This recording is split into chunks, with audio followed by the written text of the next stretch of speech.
Hello everyone! When we create our character, we create a new version of who we wish to be in our story.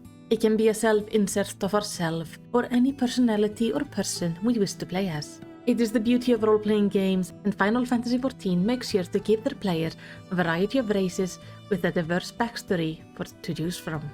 In this series, we will explore what it means to be a member of each race and clan. For information gathering, I used the Final Fantasy XIV wiki, in-game lore, and the Encyclopedia of Eorzea Volume 1 for my research. I hope this video will help you learn more about your character, their heritage, and even flesh out your backstory if you've not done so already. So going by the character screen, let's start with the Hyur. The Hyur clans available to us are the Midlander and the Highlander clan. The Hyur are the largest population within Eorzea. They came here originally sometimes before the first Astral era, but over time there have been 3 great migrations of Hyur, bringing with them technology and knowledge from their former homelands. The Hyur are adventurous and eager travelers, leading the race to be found all over our star. Be it in Eorzea, in the Far East, or the New World, no matter where you travel, you're likely to meet a Hyur or two. As Hyur originally spread across the lands, they were met by native people, often ending in war against them. But the Hyur culture was the one to survive, and today Hyur are often seen as the original driving force between the rapid spread of culture and civilization in Eorzea. Being so widespread and diverse, Hyur hold multiple clans and culture across our star, so while they lack an overarching culture, they are in fact part of multiple different cultures depending on where they originate from, putting mark on their individual Hyur dialect, language, belief, and tradition, creating a huge diversity within the race.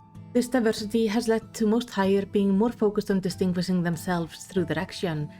They value personal freedom and focus less on what is hereditary and more on what they can build and make.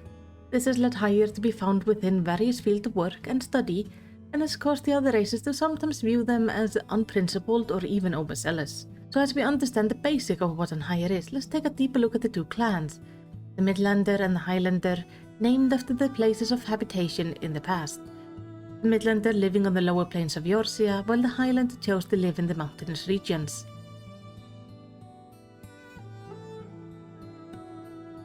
So let's say you become a Midlander.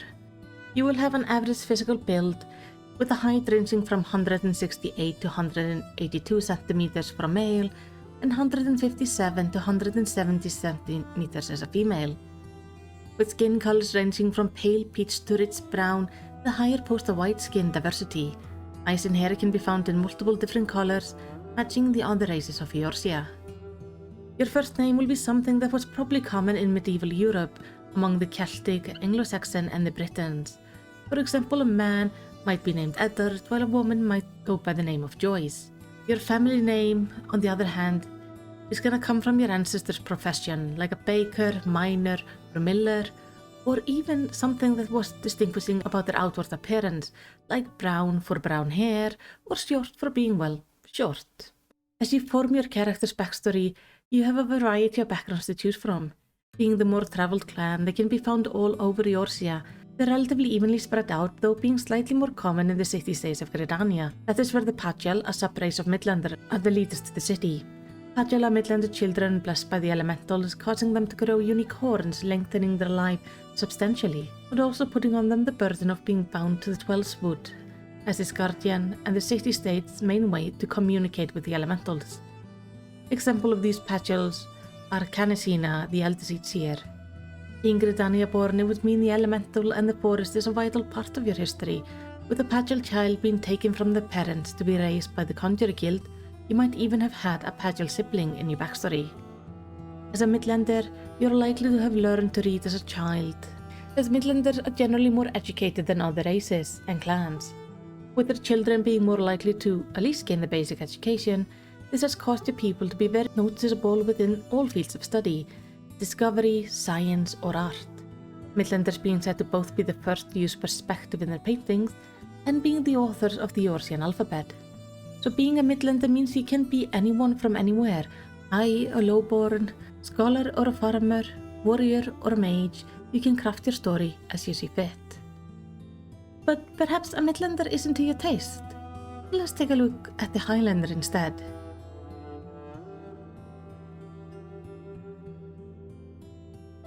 They are taller than the Midlander cousin, the male Highlander standing between 184 centimeters up to a towering 2 meters in height, while the female ranges from 173 centimeters to 187, her shortest being 3 centimeters taller than her Midlander's tallest sisters. Highlanders are tall and sturdy build, a trait often attributed to their life in the harsh mountains. Holding the same skin, hair and eye color as the Midlander cousin, it is mainly the sturdiness and height that differentiates these two clans visually.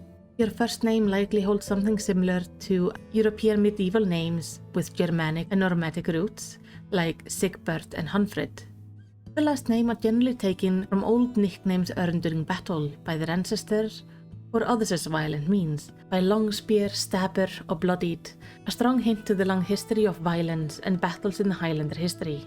The Highlander live in the mountains of Eorzea and especially Girabania, a mountainous region bordering the Black Shroud. That was the home of the proud city-state of Alamigo, a nation of proud warriors and skilled fighters. In the wake of the Sixth Umbral Calamity, which was the calamity of water consisting of catastrophic floods, the Highlanders followed the stars up to the mountains. According to the Highlander belief, there is the story that Ralgus cast a great beacon into the sky that led his people to safety. And it was this burning comet in the sky that led these errant people to Girabania. At the moment, large group of Highlander can be found all over Eorzea as the refugees fleeing their homeland of Girabania, which has been taken over by the Garlean Empire. And now many of these refugees can be found in Little Alamigo near Ul'dah. If you're a Highlander from Alamigo, you have a vast history of wars and conflict.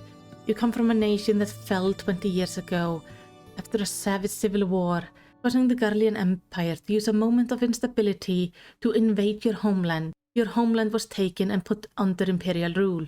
Your people have been tormented and humiliated, being seen as lesser humans compared to the Garleans. In your nation there have been rebellions since then, as your people have tried to break free, but at the start of Final Fantasy XIV, your home still remains in the clutches of the Garlean Empire. And this strong Garlean history can be very interesting to use for your character backstory. Whatever your story is, be you a Highlander or Midlander, the Hyur hold many possibilities of interesting backstories. Be proud of your heritage and go forth to new adventures in the pure Hyur spirit of exploration. Thank you so much for watching this video. I do hope it was helpful. I find all the races of Eorzea to be quite fascinating, with their very diverse and interesting stories. I generally make a bit of a backstory for my character as I play, as I feel it gives them a bit more life, and this being part of a role-playing game, I feel it's only fitting that we get to know our history and who our character is as we venture into our story.